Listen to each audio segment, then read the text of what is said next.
Hi, my friends from Ishaka. I am excited and delighted that you're joining us for this Introduction to Apologetics class at Canby Bible College. This is an experiment for both of us, and I'm really grateful for your willingness to try this out with me. So what I'll be doing is posting videos from the class, the live class, for you guys to watch together and follow along and write down questions that you'll have and take notes of what comes up during when you watch the videos. And then we'll dialogue live after you have a chance to watch the video. So I may occasionally put in these introductory segments before the class video, just to give you some additional information that's pertinent to you. So we'll see how it goes. And keep in mind, this is an experiment for both of us, so not a lot of pressure, but I'm really hoping that not only are we able to together get better equipped in providing an answer for the hope that we have within, which is what apologetics is all about, but also that what we're doing right now will pave the way for future opportunities for these type of classes. So that's about all I have to say now. I'll have more to say later and probably more details in email. So, so be checking your emails. That's the main way that I will be communicating with you aside from these videos. Okay, so God bless you. I hope things are well in Ishaka, and I look forward very much to working with you in this class. Okay, we'll see you in class by video and next week as well. Oh, and also I believe on Monday. So, all right, take care. Trying to do the best job I can in recording it, because I want them to be able to, you know, feel it's not going to be real time. So because the connectivity isn't good enough to reliably do real time. But I don't know if you guys have seen this thing that James got, and I'm pointing to that machine, not you. But the cool thing about this is it has a super wide angle camera, and what it does is it gives you a really wide perspective. So it'll see me walking around, and it also automatically takes that big field of view and narrows it down and tracks me as if it was like a cameraman panning around. So as I'm walking around, and I do tend to walk around and do this and that when I'm teaching. But okay, the dumb thing about this thing, okay, this is a Facebook portal. So you'd think if you use Facebook, you would use it for like what? Facebook Live. Yeah. It doesn't do that. It's just for video chats via Facebook. And there's no way to record off of that. So you can't like stream what that's doing and record it anywhere. But what I'm trying to do is to set it up so that I actually make a Facebook call to myself, and then I use a screen recorder to capture what is coming through. That way I get the advantage of the camera, that's really nice, and hopefully the audio too. But it doesn't seem to be working right, and I haven't had a chance to really figure that out. So, so we will we'll bail on that for today. I'll try and get it working for tomorrow. Or not tomorrow, next week. So let me just put up go back to my thing here. And for some reason it dropped me here.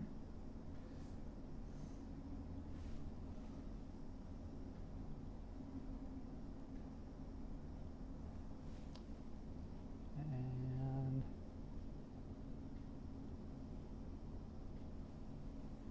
okay, good enough. All right, so what I want to do in this class is I want to equip, so to equip you guys so that by the end of our 15 weeks together, that you guys feel a lot more confident about why you believe what you believe. That's the objective in a nutshell. I want you to feel like, wow, I have good answers to give people when they ask me questions. So that's kind of the objective of the class in a nutshell. But before we get into that, I want to get to know you guys. We're going to spend 15 weeks together. I want your fellow students to get to know you too, so I may occasionally point the camera around and you guys can wave to your fellow students. This first class, basically, let's get to know each other, and let's talk about sort of the reason why we're doing what we're doing here. So, and we'll go over kind of the structure of the class. But let me just spend a few minutes talking about myself, just so you know who I am and how I've gotten here. So I'm Ben. You can call me Ben, not Professor Clifton. Ben is fine. I'm what's called a late blooming Christian.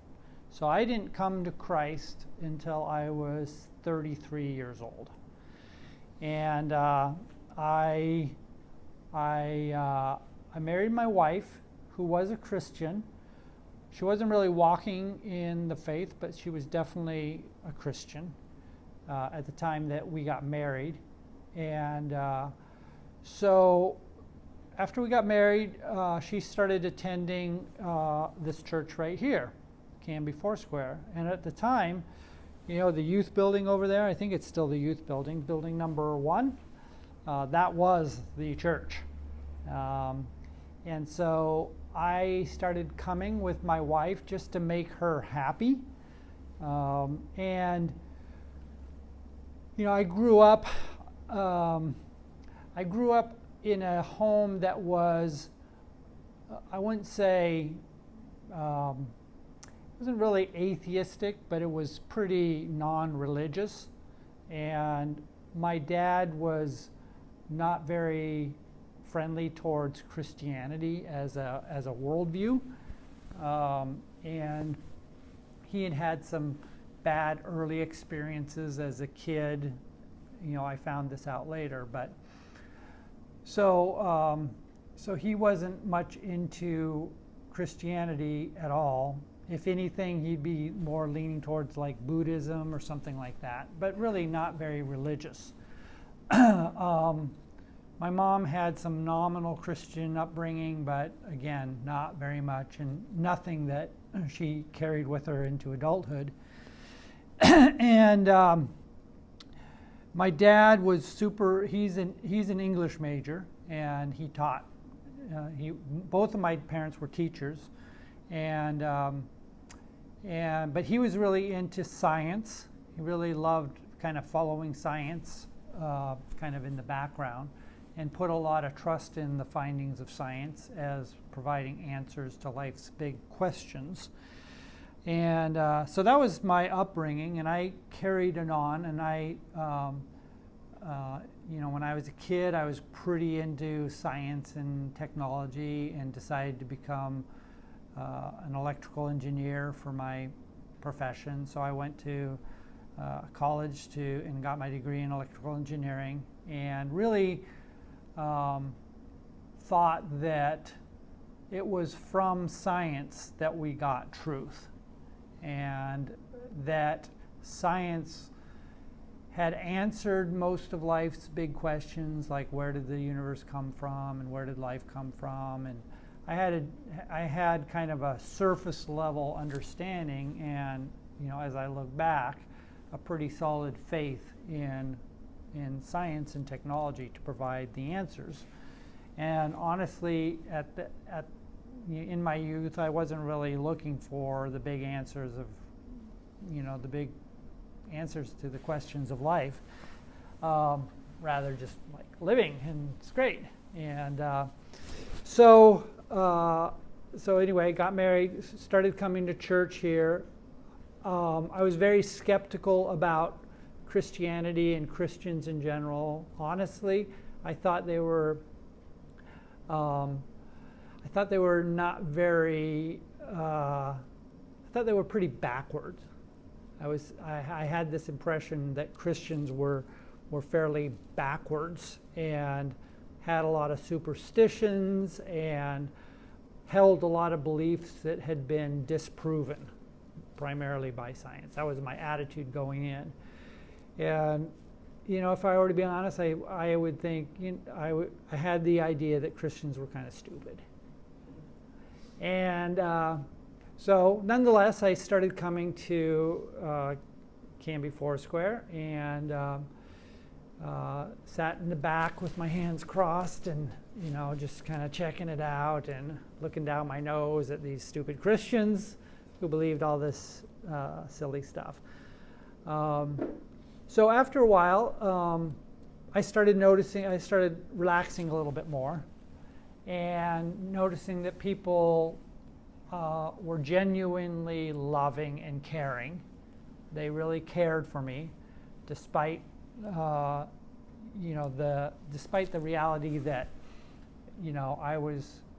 I didn't believe what they believed, and I was surprised that not everything that they were talking about was stupid. In fact, when I first started coming, we had a associate pastor who taught at a intellectual level that I was surprised. I was like, wow, this guy actually seems to make a lot of sense, and he has a lot of good arguments, and his reasoning seems pretty sound. So anyway, this continued for me for about 4 years, honestly. Coming to church, not being a Christian, but being softened up a bit by the love of the people and a lot of my stereotype of how Christians thought and why they believed what they believed.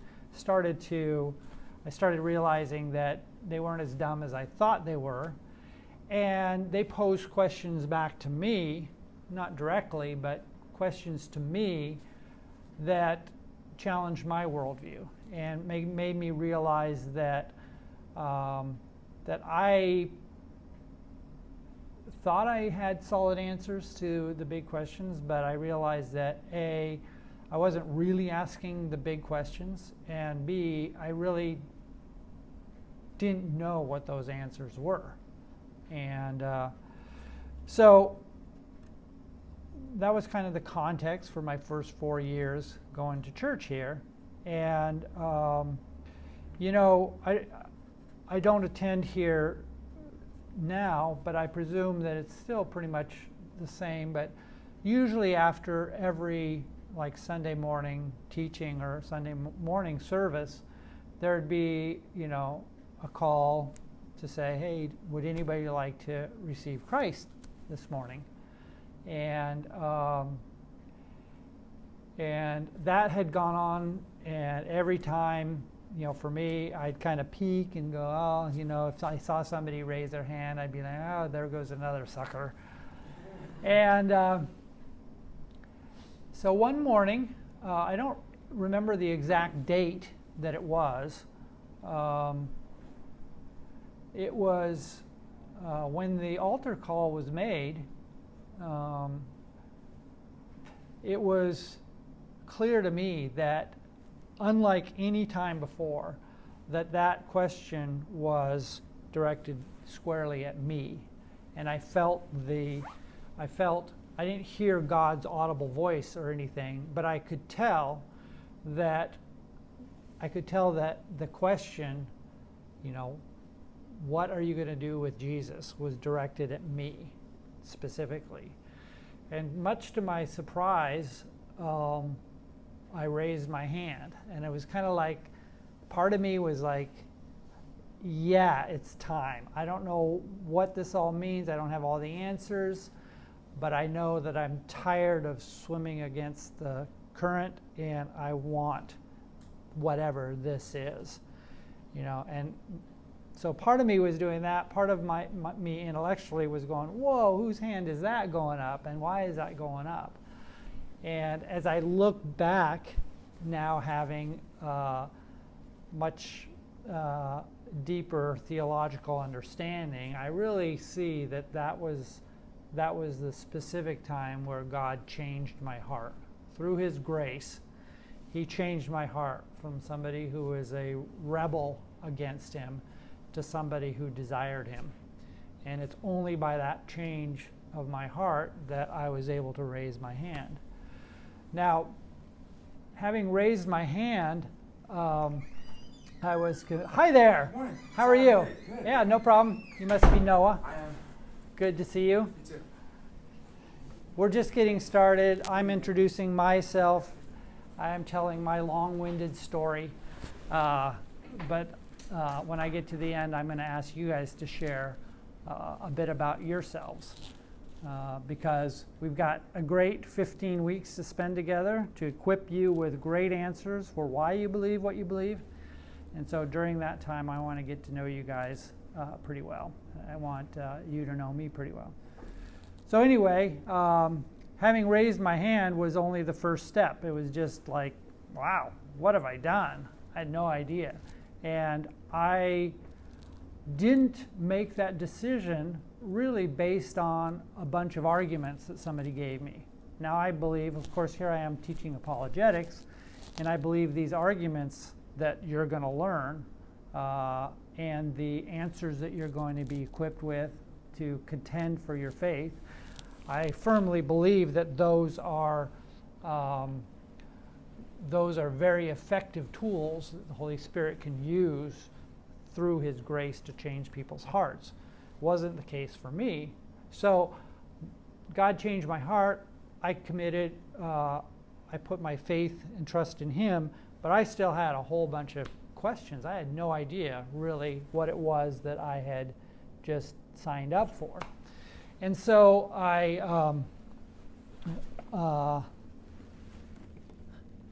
now that I had made that commitment, I was brave enough to step into a Christian bookstore for the first time, and I think providentially, so there was this little Christian bookstore in Oregon City where I live, and I started looking around for, okay, so what book should I read? I want to know, I want to search some answers. And so of all books, there was this tiny little book that was called The Fingerprint of God. And so I picked it up, and a little bit smaller than this. I started pawing through it, and it was written by an astrophysicist, PhD astrophysicist, and it started talking about all kinds of things of the convergence of science and Christian faith. And I was like, oh my gosh, this is great. I've never even heard this before. And started talking about cosmology and all this stuff, and I was just like fine-tuning and origins of life, and I was like, wow. So I bought the book, and it happened that the timing of this was right when I had a fairly long business trip to go to basically Japan and Korea and whatnot. So I had this 2-week business trip, and I had this book and a lot of time on the planes and jet lag and everything. So I started devouring this little book, and it was like, for me, it was like, wow, somebody had just introduced me to a whole new world. And it was really addressing, this little book was really addressing a lot of the core questions I had about what we understood about reality from science and what we understand about Christianity from Scripture. And so it was also early on in the internet, so way before you guys were even born. But it was just to the point where you could go to people's websites and check them out. So I went to the website of this ministry of the guy who wrote the book, and started checking out a lot more articles and stuff. And so, long story short, that was my introduction to apologetics, because this guy and his ministry were answering a bunch of the questions that I had about this Christian faith that I had committed to by raising my hand. And it was very science related, so in retrospect I realized that was my introduction to science apologetics, particular branch of apologetics. So I started, I was very hungry intellectually for what had changed in my heart. And again, I would say providentially, at least for me in my story, this church, this was in so I became a Christian in fall of 1997, before you guys were born, probably. And then then they started what was called the Leadership Training Institute, which was the forerunner to CBC. And so I said, well, this is cool. I wonder what they're offering. And so they were offering an introduction to the Old Testament, survey of the Old Testament. So I said, okay, well, this would be cool. It's a class. It's at 8 a.m. to 8:50. I can probably barely make it from class to work. I worked in Wilsonville at the time. I can probably take the class, get out of class, jet over to Wilsonville, and be there by 9, a little after 9:10. I'm okay. So I started taking that class. So I was actually a student in the very first CBC class ever, 1998. And so just loved it. I was like, oh, this is so cool. I get to be a Christian, and I get to start learning a whole new field of thought all over the map. And so I started taking classes here and there where I could. At the time, LTI was really pretty small, and there were only one class at a time kind of thing. So I started taking classes. At the same time, I got super into the ministry for which the first book that I read was involved. And it's a ministry called Reasons to Believe, and I'll talk about that a bit.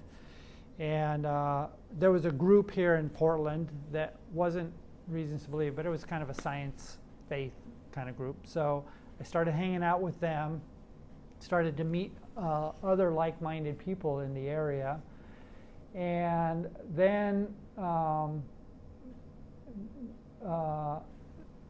pursued a bunch of the classes that Reasons to Believe offers online to get a certificate to become a volunteer apologist through them. At the same time, I was taking classes here, and then I was instrumental in starting a local, it's called a chapter. It's like a local part of extension of a ministry, of the ministries. So I started that here in Portland, and did a bunch of stuff. I actually was able to teach, not only taking classes here, but also teach a few classes here and there here at CBC. I did a debate here once in the sanctuary, and I did a number of debates in the Portland area and a number of talks and whatnot. So slowly I was getting more and more into apologetics and applying it and teaching it and learning it, etc. But I felt pretty not very qualified for a lot of the things that I was doing, because I really had no formal education other than the classes I had taken here and the stuff that I had learned on the fly by myself. So in 2000 like 10 years after I became a Christian, I had the opportunity to, backing up. I used to subscribe to Christianity Today, and one time on the very back of Christianity Today there was this glossy ad for Biola University. And Biola University is one of the premier universities that offer specifically a master's degree in apologetics. And their professors are all of my heroes. You'll learn about some of them as we get into the class. And so I saw this ad, and so it became a fantasy of mine. It's like, wow, I wonder if I could ever be able to go through this program. And a couple years later, 2009, I said, you know what, maybe I can. I'm going to apply. So I applied, I was accepted, and before I knew it, I was launched into pursuing my master's degree at Biola. And so it took me about 3.5 years, but I graduated 2012, at the end of 2012, with my master's in apologetics. And it was both the one of the funnest times, at least intellectually for me. It's also some of the toughest times because it was a lot of work. A tremendous amount of reading, tremendous amount of writing, and a lot of dialogue with your classmates. So I got my master's degree, and then I felt at least more equipped and some degree, some level of authority to be able to speak about specifically apologetics in the various venues that I'd had. So since then, I've continued to be as active as I can in apologetics. One of those things that I do is I get to teach here, so I'm super privileged to have, not only been on the student side like you guys are for a number of classes. In fact, I just took, this time last year, I was taking the biblical languages and hermeneutics class. So I was on that side getting taught, but then I get to come over here. So I get both things. So I teach here. I've taught mostly apologetics related stuff. I've taught this introduction to apologetics twice, so you guys are my third time. I've taught more specific areas of apologetics, entire classes. I taught an apologetics class specifically on the resurrection. So the resurrection of Jesus is like the pivotal, defining argument for the truth of Christianity. We're going to learn about that during this class. So I had a whole class to teach on the resurrection. Then I was able to teach a really fun class. It was new for me on biblical archaeology. So this is looking at discoveries in archaeology that support the Christian faith, that support what Scripture says. And that was really, really cool. I also taught a class on meaning and morality. So it was very focused on one particular area of apologetics, arguing for the existence of God through the reality of morals. Where do morals come from? If they're real, then they have to come from a moral lawgiver. So there was an entire class devoted to that. And then most recently, I took a little divergence from teaching on strictly apologetics, and I taught a class called Designing Your Biblical Life. And that was just last semester. It was an evening class. And it's based on a book called Designing Your Life by some secular authors. And they wrote a book called Designing Your Life. And it's all about being a lot more thoughtful and intentional about, as the title says, your life design. What is God calling you to do? How has He equipped you to do why, what's next? What's the next step? What does the next 5 years look like for you? And the book and the authors in the secular world, they developed, the authors, and I'm going a little on a tangent here, but stick with me. The authors of that book are product designers. They're professors at Stanford and at Berkeley, and they teach how to design products that work really well with human beings. And that's their discipline. And there's a whole discipline about how do you design products that work really well with human beings. And some of them, one of the guys had spent 8 years working at Apple, and he's the guy that developed the hinge for these MacBooks. Okay, so he designed this whole thing, and believe it or not, there's a tremendous amount of product design engineering that goes into something like the hinge of the MacBooks. It's got to feel just right. It's got to be, and you know it when you feel it, but it's kind of hard to describe what it is that makes it a good design. Well, anyway, as professors, they were kind of scratching their heads that about half of the time that they had office hours and had their students come in to talk with them, only about half of the time were they dealing with helping them with the homework or whatever. The other half of the time, they were the students were just in a quandary about why they were doing what they were doing. They weren't sure whether this was the right degree. They weren't sure what they were going to do with it. They weren't sure it was really going to make them happy. They weren't happy then. They were all like, well, I switched majors a bunch of times. Essentially, they had very sketchy life design. And so these two professors said, you know what, why don't we take these students and try to apply the principles, the methodology of product design that makes products work really well with human beings. Let's try and use those same principles to design lives that work really well with human beings. So they did this, and so long story short, they started this class called Designing Your Life at Stanford. It became and still is one of the most popular electives there, but it's all about how to think carefully through your life design such that you feel way more confident knowing why you're doing what you're doing and what's next and what's coming down the line.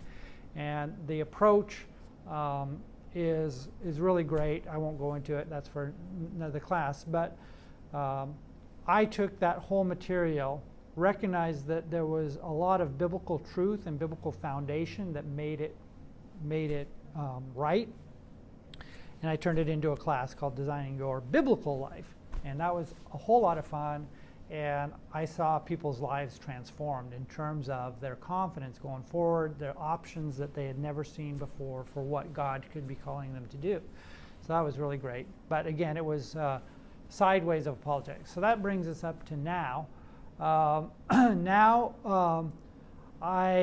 have, over the last couple years, just me personally, I've exited my career basically as an engineer, and I worked for a number of companies locally, most recently Microsoft. So I worked at Microsoft designing and being in the advanced development group for a bunch of collaboration tools, so big screens that you touch, and they have video cameras, and you do remote meetings with other people, and that was a whole lot of fun. But increasingly I got called into more full-time ministry. So I'm now working on staff with a small ministry called Eternal Impact, and Eternal Impact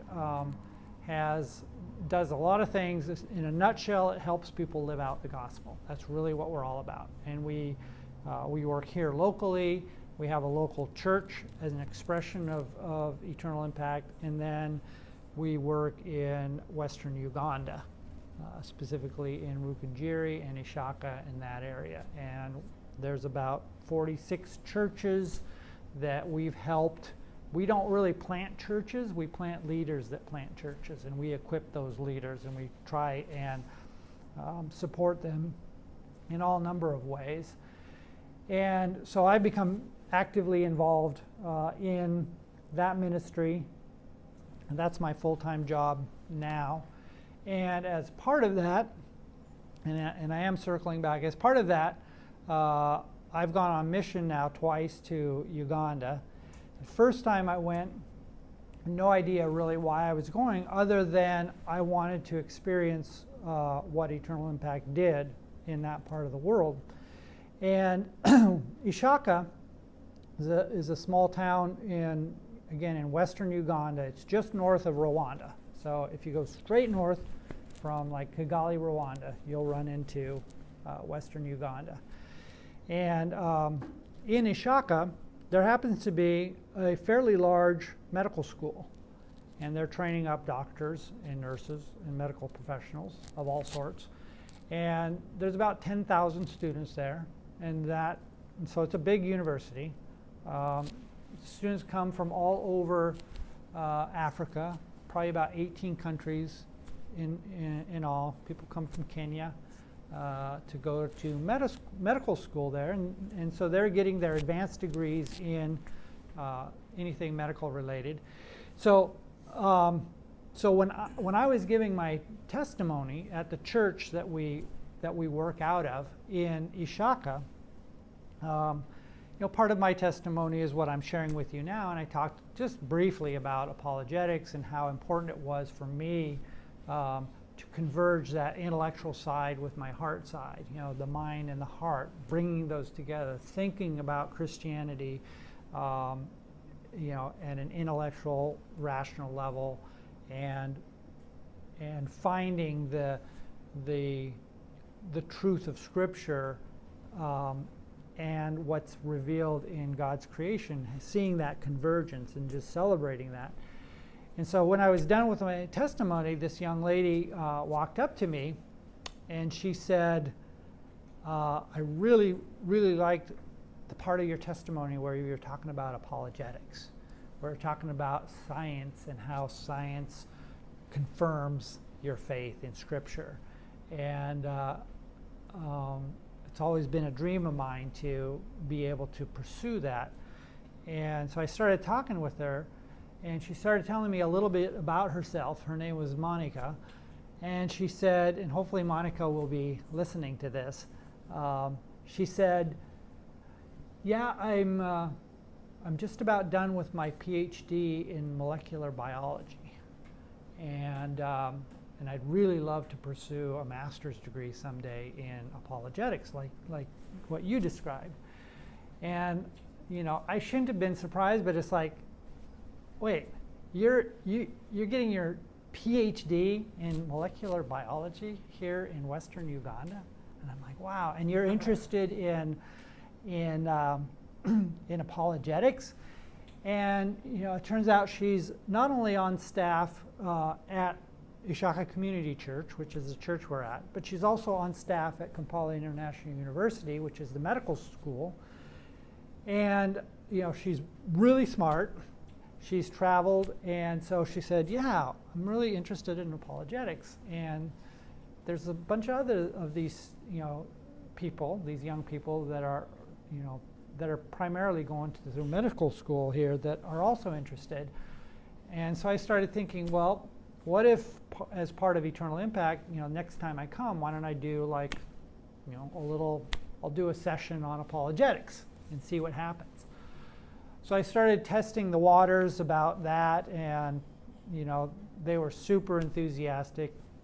And when we go there as Eternal Impact, we go to a number of different communities, and we go to Kigali, Rwanda, we go to Rukungiri, we go to Ishaka, and we go to Kampala, Uganda, which is the capital, the big city in Uganda. So I said, well, since I'm going there, why don't I see if some of the universities that we had met might be interested in like a little seminar or something. So I kind of put some feelers out to some universities there, and kind of to my surprise and like shock. It was like, yeah, they were all over it. It's like, yes, we really want this. So I said, okay. So again, long story short, what ended up being like just this idea planted by Monica, who was expressing some interest in apologetics, it turned out that I was able to go with and I was able to partner with a ministry on the ground in Uganda to do four seminars, and these were anywhere from all-day seminars to 3-day seminars at 4 different, yeah, they were intensive, like, you know, full weekend kind of full on. Yeah, exactly. And so it was a lot of work, but it was really fun, and basically just kind of, you know, gave the people there, you know, a good taste. And so I came back from that just reaffirmed in my heart how precious and how needed this type of material is for the body of Christ everywhere, but, you know, in these developing nations. Now, Daniel, right? I'm really interested to hear your story, you know, since you're from a neighboring country. You know, at least in Uganda, people are on fire for the Lord. It's not really a matter of convincing them of the truth of Scripture. It's more equipping them with depth. So their faith is very strong and vibrant and passionate, but honestly, it's a bit thin in terms of the head knowledge. Like the theological depth is a little thin. Yeah, yeah, and you know, providing reasons for why they believe what they believe, they're not very well equipped, but they're super passionate about learning. And also, I believe, and I think this is true, they're kind of vulnerable to going astray off of true biblical teaching. And so there's a lot of cultic activity. There's a lot of cults there. A lot of I would say problematic, like prosperity gospel kind of stuff. And so they need apologetics. They need training, and they're hungry for it. So I did the seminars, and so then the leadership at Ishaka Community Church approached me. They knew that I had talked about my teaching responsibilities here, and so as it turns out, they really want to try, and I've agreed, and this is why I'm recording this. We're trying as an experiment for CBC, doing a remote class for them. So there's not just for Uganda, so there's a group of 8 students, the cream of the crop of some of the attendees at the seminar that I did in Ishaka, and they've been handpicked, and so they're going to be participating along with us. Now, it's not real time, so I'm not streaming this live to them because the connectivity is not reliable enough, but I am recording it, and then they'll be watching this, and they'll be watching this, and then they will be, I will be dialoguing with them live for an hour a week. So yeah, so hopefully, as we get the technology kind of wrapped up a little bit, there'll be times when I hope we can have some face-to-face with them, and I'll set it up so that we can, you know, we can say hi and whatnot. So it's just an experiment now, but the goal is to be able to leverage what we're doing anyway here, feed it to them, include them, and really the overarching goal that I have, that God's called me to be a part of, is to start raising up a new generation of apologist leaders in Africa. And I think, I think it's going to happen, and it's exciting.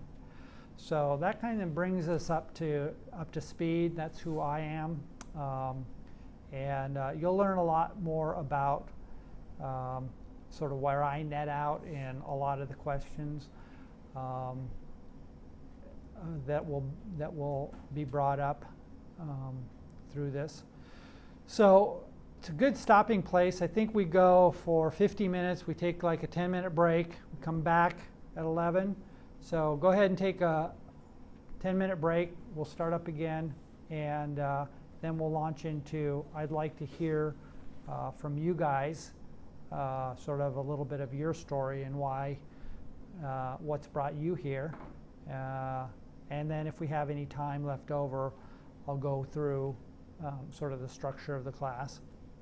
Today, my main intent is to begin our relationship together, learning together with this. So even if we don't hit any of the introductory actual meat of the material, that's fine. So, okay, so 10-minute break. See you in a few. Hi, people in Africa. There you go. Right on. So I'm Caleb. Hey, Caleb. And I have classes with both you guys. So how I came to Christ, I was born in a Christian household.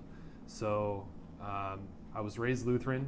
I consider myself Protestant overall. I don't just attribute just to straight Lutherans and all that kind of stuff. But I do believe in Christ, and I do believe that he died for my sins. And I believe he was sent to save us all. But growing up, did you celebrate the 500th anniversary big time this last year? Actually, no, I didn't. I think I totally spaced it. But, so yeah, I still go down, I visit my dad, and I go to his home church, and I'll do that. But throughout my life, I've always had Jesus in my heart, although I don't say I've really walked the way I should. And I think I put God and Christ sometimes on the back burner, and I do my own thing. And I've done that many times in my life, and I'll go through parts where I'll gain it back, and I'll be good for a few months or a year or whatever, and then I'll kind of, something will come up in life where I just forget about it. I never do that. I don't know. You must be alone in this.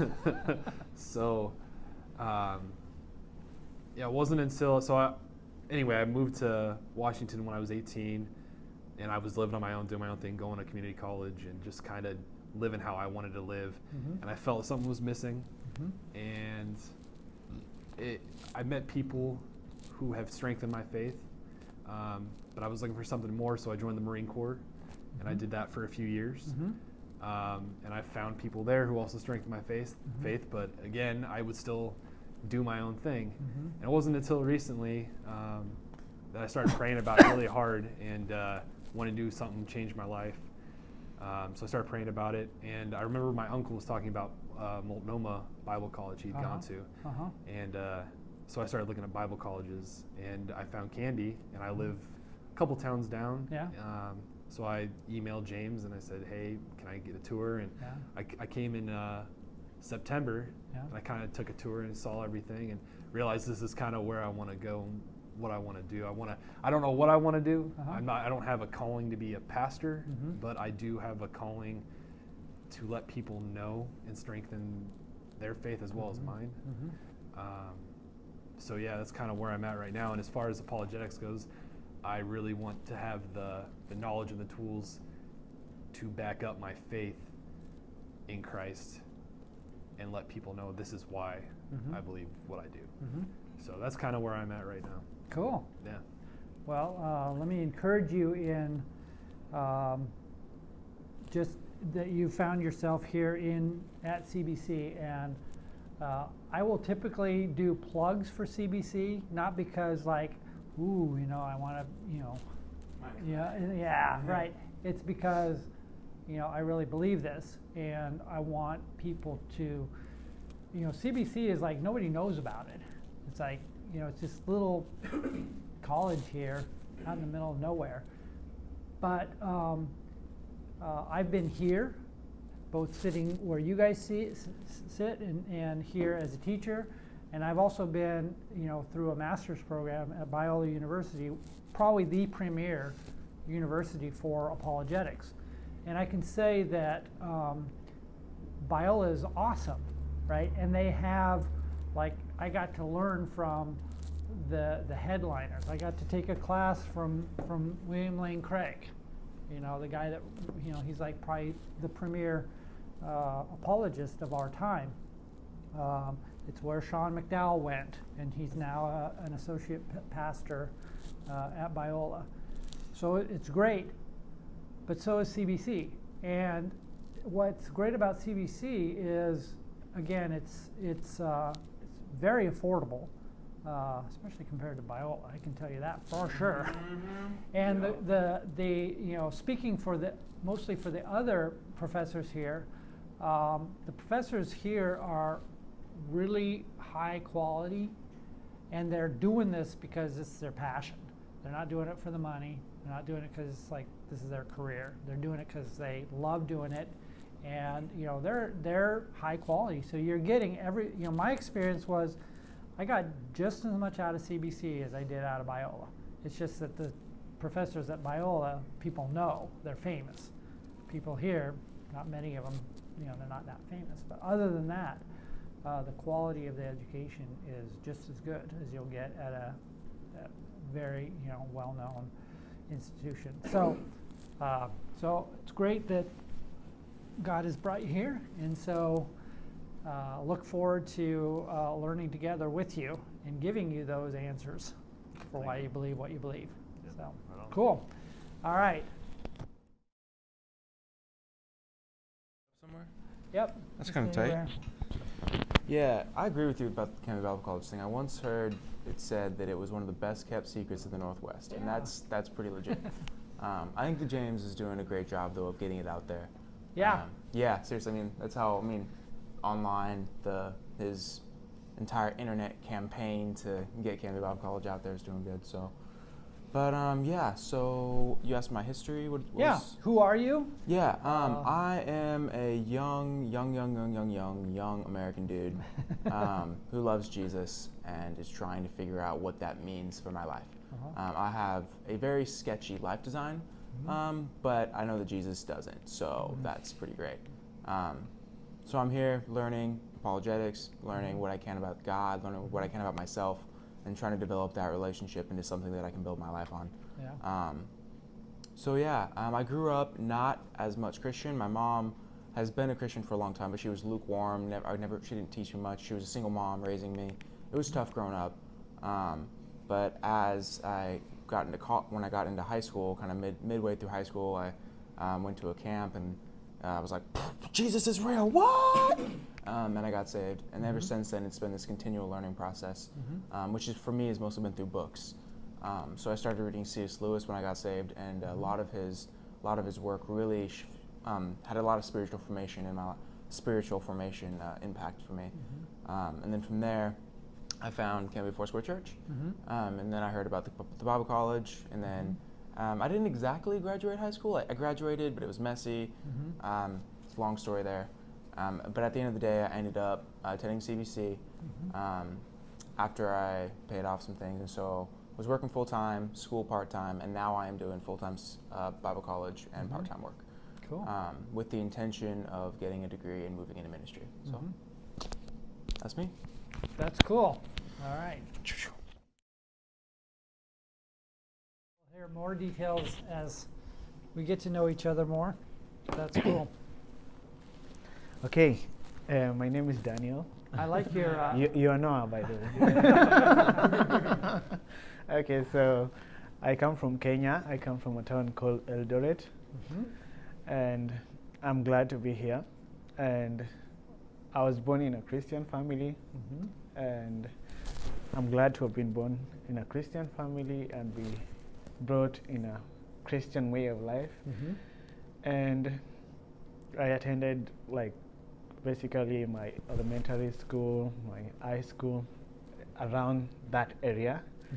So the only difference is that I went to an elementary school in a different county, and I went to an high school in a different county. So, Mm-hmm. but they are just neighboring. Mm-hmm. And so Tell me again the name of your hometown. Eldoret. Eldoret. Yeah. Yes, I've seen Eldoret.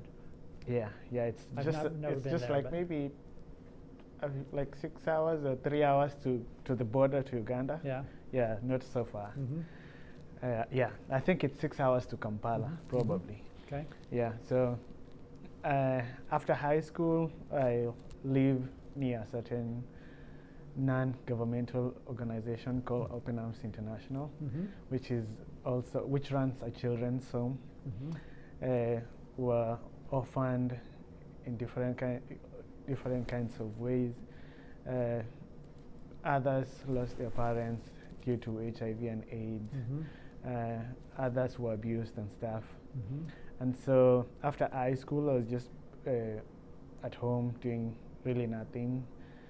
But at that time, I was like, okay, so this Open Arms is here and stuff. And I was like, it's amazing the way people can serve like people who have been affected by HIV and AIDS and stuff. But how does it really happen? And Mm-hmm. at that time, like the AIDS thing was like new and it was scary. So I was wondering, like, how can you do it even without being affected yourself? So but one day when I went to our local church, I heard that they needed volunteers to help in a medical clinic, Mm-hmm. a free medical clinic for the community. Mm-hmm. But it was not until one of the church elders told me to maybe go and volunteer and stuff. So I went there like curious, wanting to know how they do, what they do, and to satisfy my curiosity and stuff. But yeah, I went there, I served. It was wonderful, it was amazing. Mm-hmm. My heart fell for the children Mm-hmm. who were there.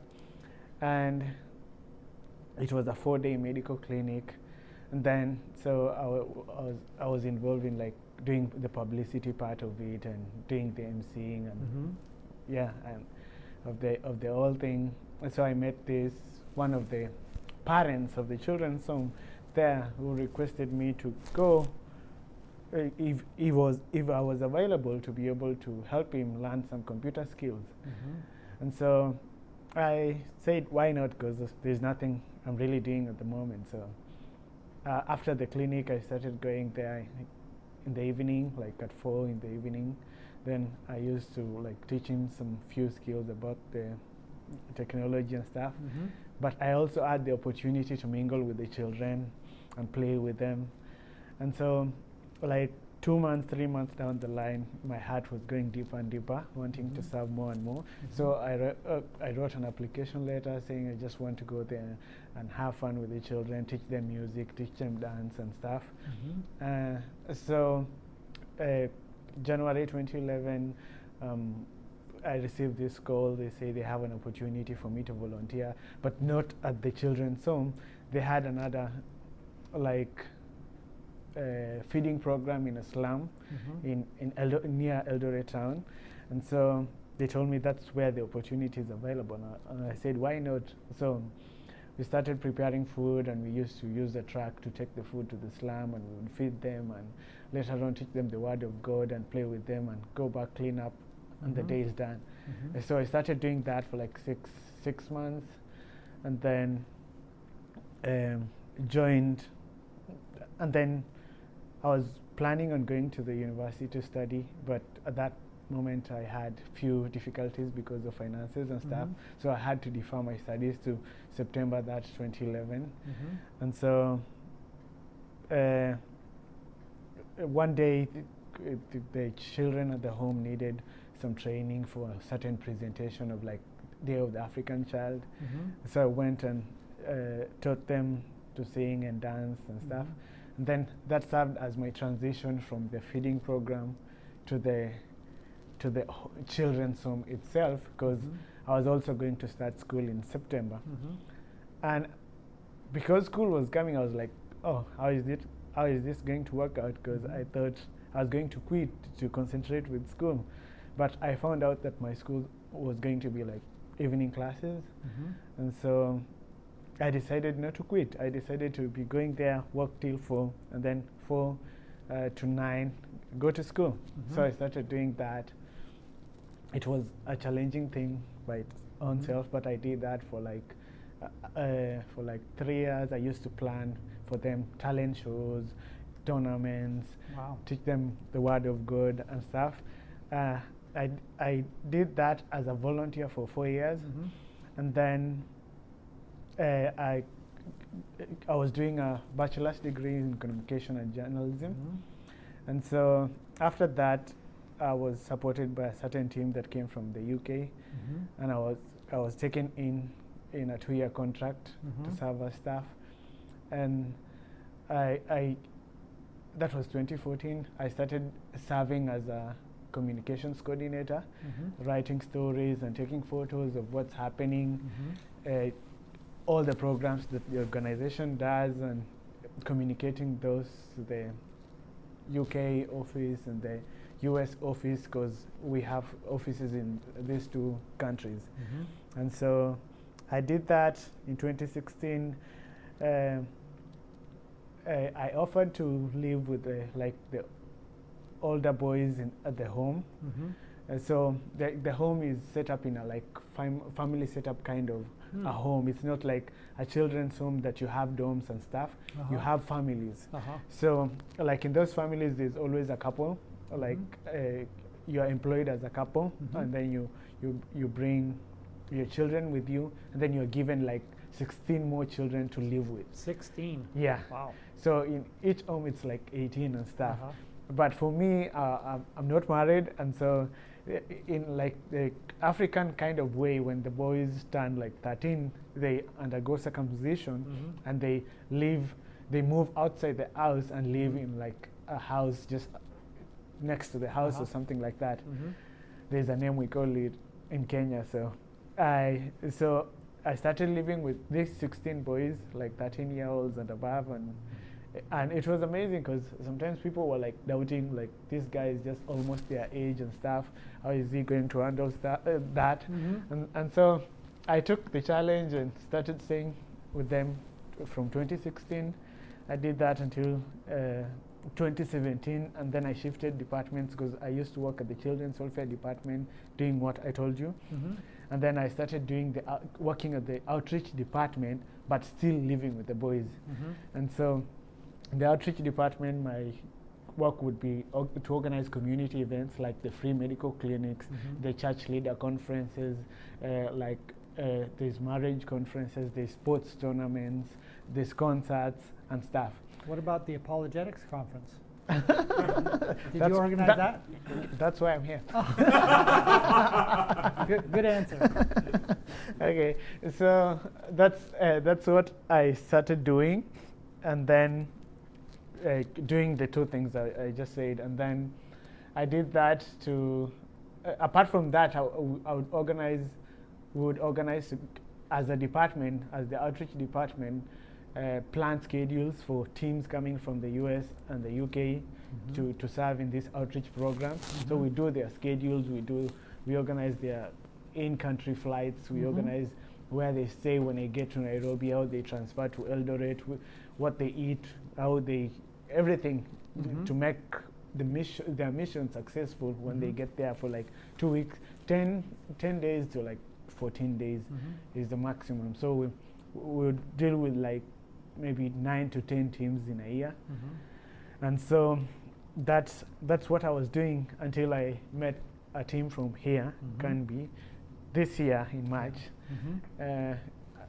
A team of like 28 individuals came from here, where like not half of it, like 3/4 of it came from the church, and then a third of it a quarter of it came from Canby excavating company, because they were coming to excavate the soccer field at the children's home.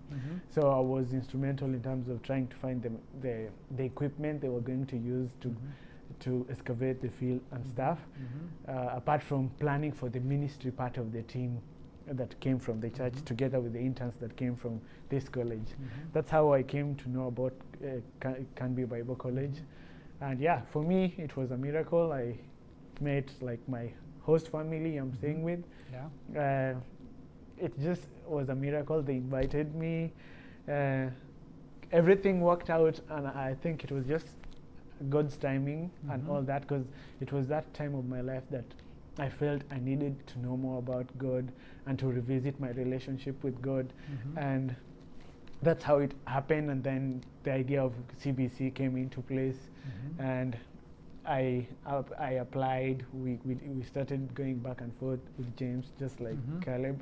And then, yeah, it happened, and I'm here. So, and I'm glad to be taking this class. I want to be able to give answers and to help those people who are always doubting Christianity to be able to know what Christianity is about. And what I feel God calling me to do is to reach out to people, telling them about the Word of God, reach out to the less fortunate in the society. I know I've been able to do that in Kenya, but what I feel the Lord is calling me is to be that person that brings people together in order to go to different places of the world and reach out with that message. So that's me. Awesome. Yeah. Well, welcome here Thank you. to Canby and to Oregon. Good to have you here. It's great to hear your story and how you ended up here. So tell me, do you know, I think Nathan and Kylie? Yeah. You know them? Yeah, I met them. They were part of the team that came That's to Kenya. right. Yeah. So they were students in one of my classes. Yeah. So yeah. Nathan Bird. What's that? Nathan Bird. Yeah. Yep. Yeah. He took this class last year. Yeah. We're all pretty And- tight around here. Yeah. Yeah. I'm sure you guys know. Now, who are you staying with? Who's your host family? The Knudsen? Yeah. Yeah. Which there's a lot of Knutsens. Okay. Which ones? Kevin and Kaylee. Uh-huh. Yeah. Yep. Yeah. So they have, I know their son Jake. Yeah. Yeah. And Yeah. they have a couple daughters. Jake and can't remember their daughter's name, but Mandy. what's that? Mandy. Mindy. Mm-hmm. Yes. I know Mindy. Mm-hmm. Yep. Yeah. Cool. Well, good to have you here. Yeah, So are you thank you. here for? You're going to do a 2-year program, or? I'm here for a 2-year program, and I'm trusting God to be able to continue doing more education after that. Now, did you complete your communications study? Yeah, I did. You did that? Yeah, I did. During the time you were In going Kenya. to school and And volunteering. Yeah. And working. Yeah. Yeah. I did that. Good. Yeah. Well, I have an appreciation for all the type of work that you must have been doing as you were describing coordinating missions and teams and stuff, having gone with Eternal Impact now to similar things. It's a lot of work. Yeah, it is. So this last trip, I got to do all that. Everybody's schedules, and we had so many different things happening all over the place. Yeah. Making sure everybody was, at the Yeah. right place, and how do Yeah. you get there? Yeah. It's a lot of work. It is. Yeah. So, Yeah. great. All right. Well, good to hear from you guys. So here's the syllabus. You guys are all on Populi, right? Okay. And are you guys all taking other classes as well? Yes. Okay. So I know. Tell me your other classes. I'm curious. Caleb, what are you taking? See, Tuesdays I'm taking Acts and Church Revitalization. Wednesdays I'm taking Ancient History of Israel and OT Wisdom. Thursdays is Romans.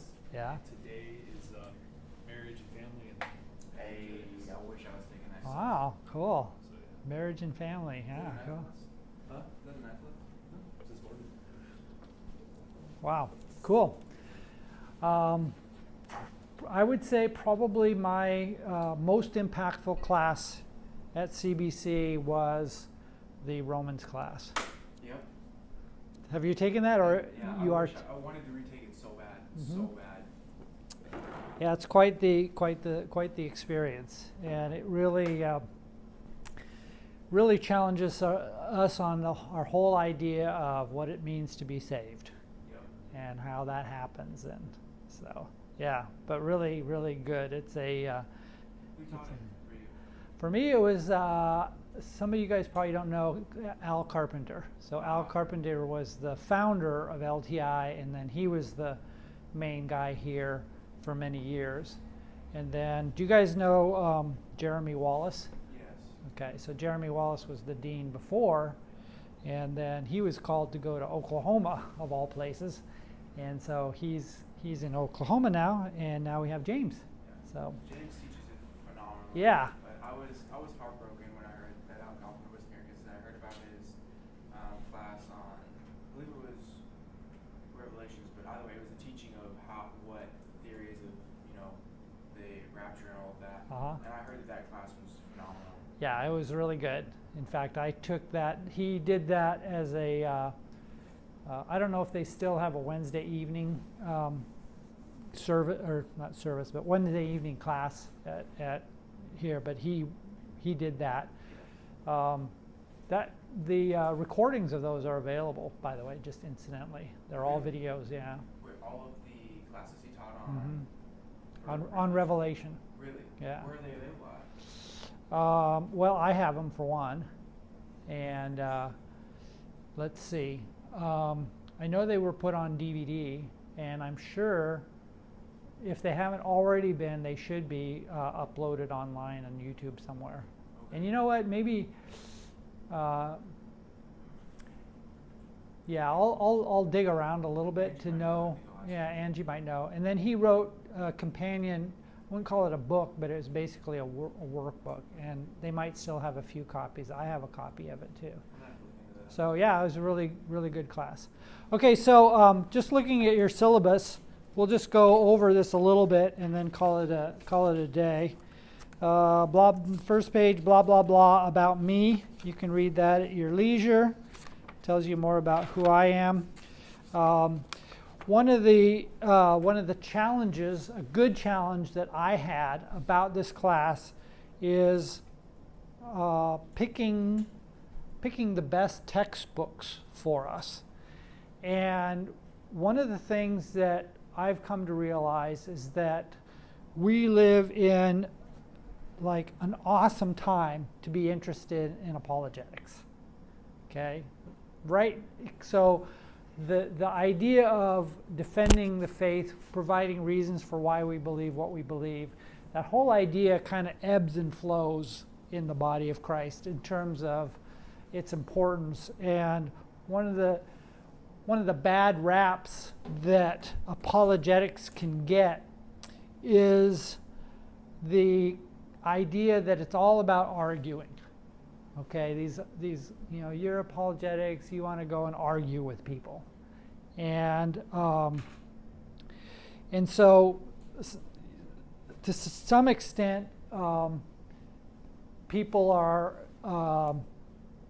cautious about apologetics because they don't want to argue. So one of the things that we'll learn is that apologetics really isn't about arguing. It's about really explaining, presenting the ideas in a logical fashion, providing answers in a gentle and respectful way. It's not about getting in your face, you're wrong, you're stupid, blah blah blah. That's not what apologetics is about. Apologetics is not about apologizing. It's not about saying, "Oh, I'm sorry, that I believe this, and just bear with me. So sorry." It's not about that. And it's also a challenging thing. None of us have all the answers. And so when you talk about being prepared to give an answer, it's a lot of work because there's a lot of questions out there, and none of us are going to have all the answers. In fact, probably my favorite answer is, "That's a good question. I don't know, but I'll get back to you," right? And you'll find me saying that a lot during this class, like, "Oh, that is a good question. I'll have to get back to you on that one." But anyway, my point is that apologetics is kind of come and gone. But right now, in this season in our culture, apologetics is really an uptick. Okay, there's a lot of great work being done in apologetics, and the internet is giving that work just tremendous exposure. So we have access to apologetics materials like nobody else has ever had. So you can go on YouTube and you can listen to the thought leaders in apologetics firsthand delivering their material in lectures, in sermons, in debates. Classes like this are available online. There's just a tremendous amount of resources. So all that's to say that, it's like, man, there's such a bounty of materials. What is the best, what's the best material for us here in this class? So I landed on two, and one is this one. So this one here, On Guard, is our primary textbook. For the people in Ishaka, this is a secondary textbook that's not required for you. It is for us here. But this one is, it is a very easy to read, understandable presentation of the key arguments from a why do we believe that God exists, and why do we believe that that God is the God of Christianity? Why do we believe that it's the Christian God that is the truth?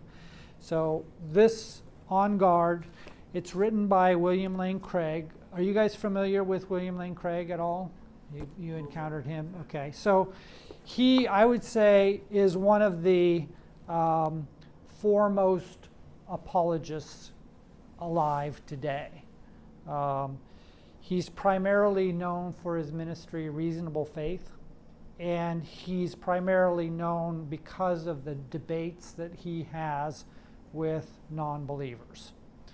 So you can go on his website, Reasonable Faith, or you can go on YouTube and just look up his name, and you can watch debates that he conducts with primarily atheists.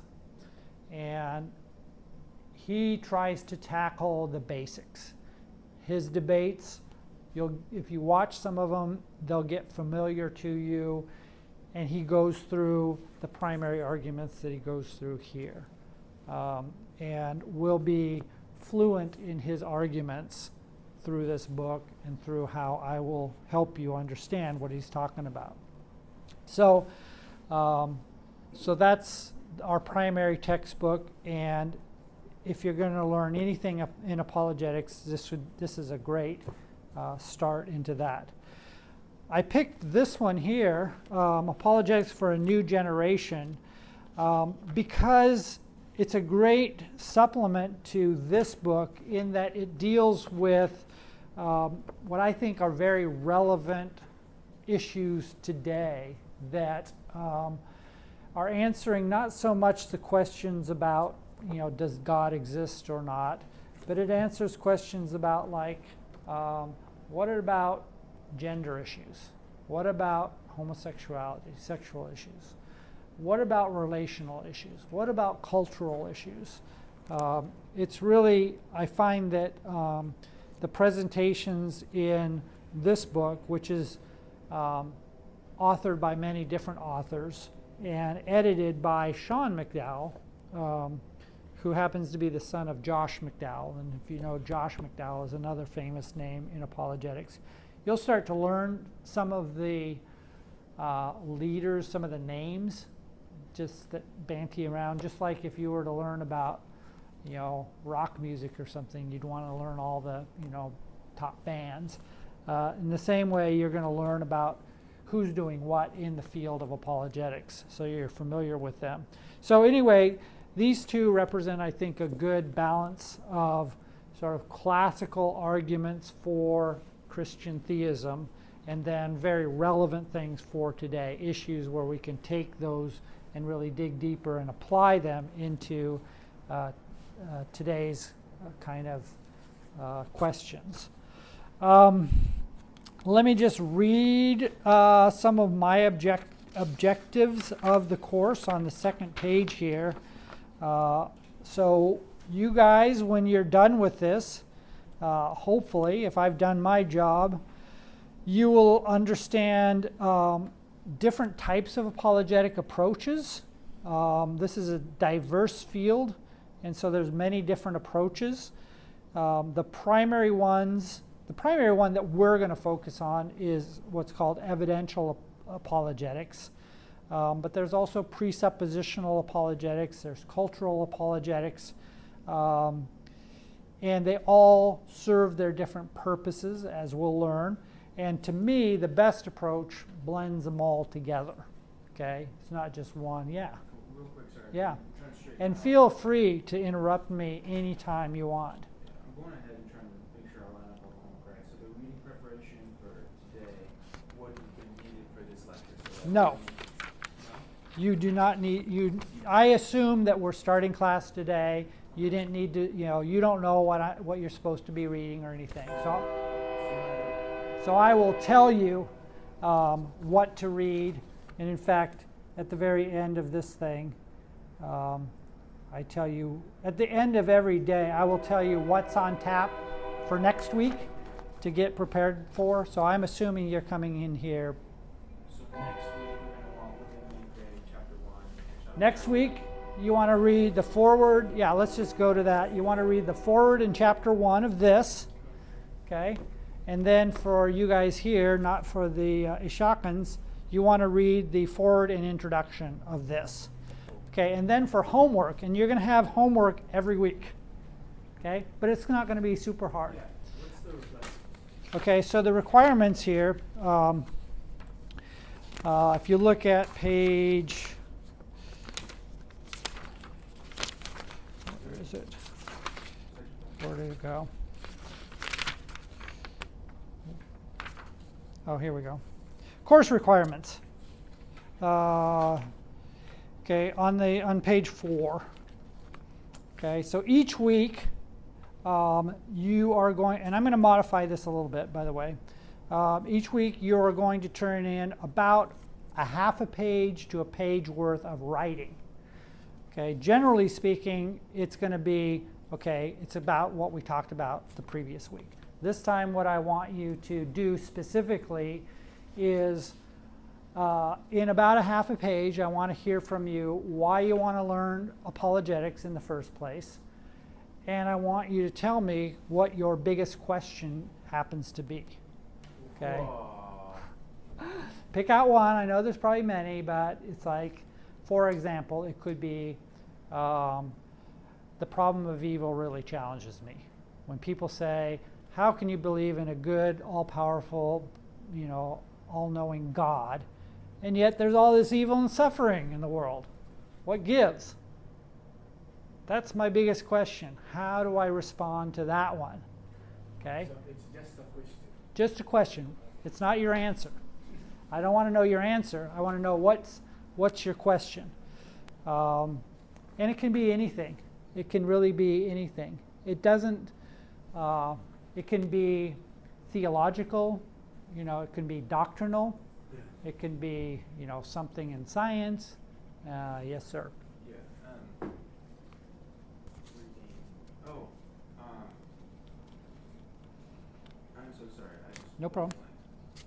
Continue. You'll remember. So you'll see one of these 4 next week, every week. So at the end, I'll be clear. And by the way, I post these presentations. I as you see, I'm all prepared. This is next week's presentation, but I post these presentations on Populi, so you can go back and look at them. So if you're a note taker, you can take notes. If you're not a note taker, it's okay because they're here. Yes, sir. Yeah, that was a question. So when we turn things in, do we want to do it through Populi or through Yeah, Okay. let's try and use through Populi. Post them up there. You can email me, an attachment. Basically, I'm assuming that you will type them up, that you have access to, you can type them up. You can email them to me. You can literally write them down and take a picture and send them to me. However you want to do it works for me. So that's the weekly thing. Then there's going to be 2 1-hour exams, a midterm and a final. And then here's the tough one. And I am here to help you, but you're going to write a research paper on a particular subject. And this tends to be the biggest challenge for my students in a couple different ways. One is maybe they haven't had much experience writing research papers. So I'm going to help you out there because I'm going to give you examples. I'm going to give you ones that you can essentially use the framework and replace the words and the arguments with your words. So I'm going to help you out there. But it's going to be an official research paper where you're going to take a topic and I'll help you pick that topic. And you're going to research it. You're going to go and find what different people have had to say about that. You're going to dialogue about that and then draw some conclusions. You're going to reference, you're going to put references and whatnot. So I will show you what that research paper wants to look like, and I will help you through it.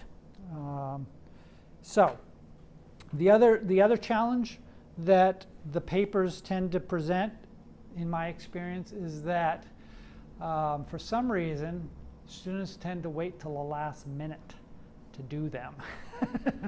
So I'm going to do all I can to prevent that from happening. So I will ask for various milestones that encourage you to get on your way so that you're not scrambling at the last minute. Now, I'm speaking from personal experience because I've been in that situation of putting it off and then at the last minute, staying up all night to write. And it's not the most pleasant way to write a research paper. So what I'll do, and I'll fill you in more about this, is that I'll work with you and have a deadline for your topic, okay?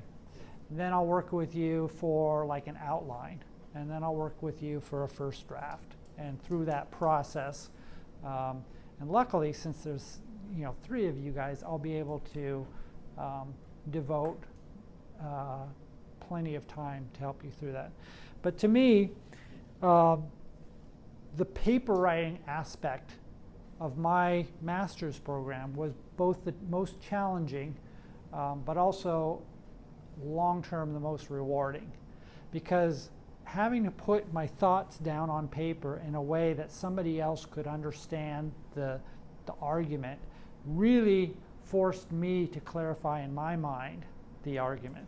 So it's a great way, a great discipline to get me to really think seriously through a particular topic, and at the end of it come away thinking, okay, I've wrestled that pretty well. I can put that up on the shelf. I may have to take it down for a while to re-examine it, but I can put it on the shelf, move on to the next thing, knowing that I've done that. Okay, so really, those are the kind of deliverables from your guys' standpoint. Attendance is important. I can't remember, but you've got to be here 80% of the time or something like that. I'm pretty flexible there, but I am supposed to take attendance. I'm available for whatever, pretty much any time. My email address, I think, is, get a hold of me through Populi, and I'll send you emails through Populi so we know we're connected.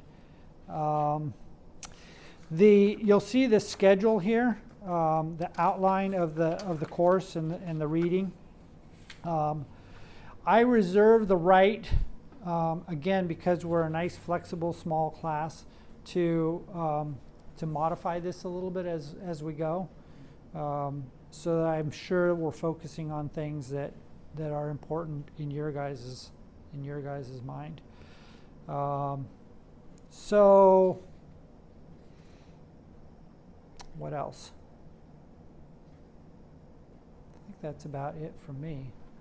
What questions do you guys have about the class, about the requirements, the expectations? Oh, the other thing I will say is I'm really hoping that we can do a lot of dialogue, that it's not just me up here, you know, blah, blah, blah. Okay, you got it. Now here's the test. It's, I might be going blah, blah, blah, and somebody goes, well, wait a minute now. I don't quite get what you're saying there. And what about this and what about that? That's totally fine. Don't feel like you're going to derail the class. I want that kind of interactivity to happen. I want this to be a very interactive class. I tend to, once I start talking, I can't shut up. So don't feel bad about, and I don't feel bad about interrupting me and saying, hey, wait, I didn't quite get that point, or I have a question about this, or I want a little bit more on that particular subject. So in terms of accessing me, if you have questions, if you want office hours, if you want a dialogue one-on-one, just send me an email and we'll set up a time for that. So, okay? So we're right on time. Any questions? Any parting questions? Concerns? Excited? Yeah, me too. We're going to do this, and we're going to deal with some great stuff. And I hope that the fire that you guys already have for this subject matter, we just flame it, throw gas on it, and let it burn brightly. And so it'll be fun. Okay? So next week, show up having read this material, and we'll launch right into what the heck is apologetics. And then we'll, after we get through that, we'll start diving right into some of the foundational arguments that we need to get under our belt before we build the rest of the house. Okay? All right, nice meeting you guys. Look forward to the class. All right, see ya. Bye, Shaka.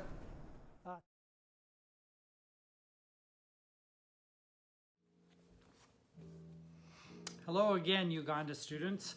I wanted to also mention what you should be doing during this next week. So first of all, you'll get emailed to you a copy of the syllabus for the class, and I'd like you to go over that. Particularly pay attention to what's required. So what's required is weekly homework assignments. Those will be fairly straightforward, like a half a page to a page of writing. So that's every week. And we'll talk about those when we get together online. And then there are 2 exams for the course. So there's a midterm exam, and then there's a final exam. The midterm will cover everything about to the halfway point, the first 7 weeks, and then the final will cover the rest of it. And don't worry, you'll do fine. If you do what I tell you to do, you will do fine on these exams. There's no way to do poorly on the exams if you do what I tell you to do. The hardest part will be there is a research paper, a 7-page research paper that I'm going to have you do. And this will be, I think, a little bit difficult for you. A good challenge though. So it's a good exercise for you, and I will help you along the way to make sure you do a great job of your research paper.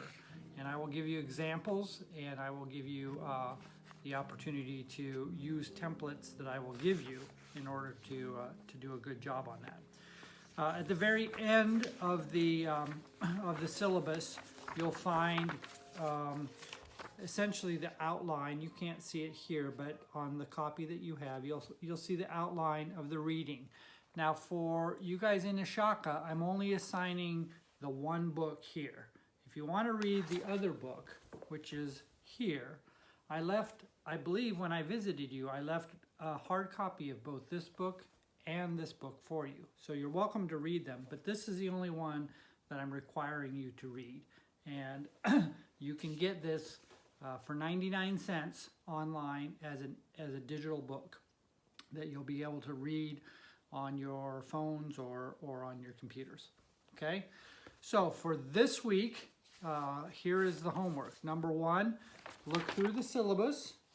Number 2, read the foreword to this and chapter 1 of this. So the foreword by Lee Strobel, and then the first chapter. Read that off of this book, On Guard.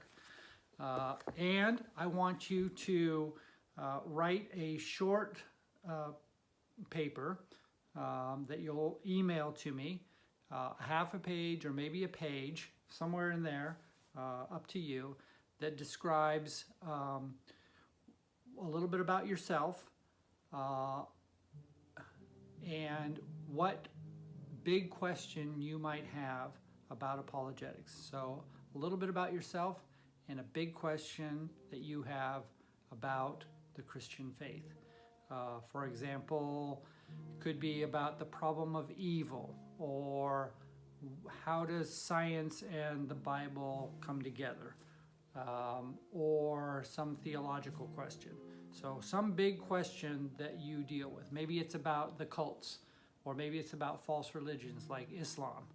So I want to hear a little bit about your testimony, so write that down, how you came to know Christ, and then what big question you have.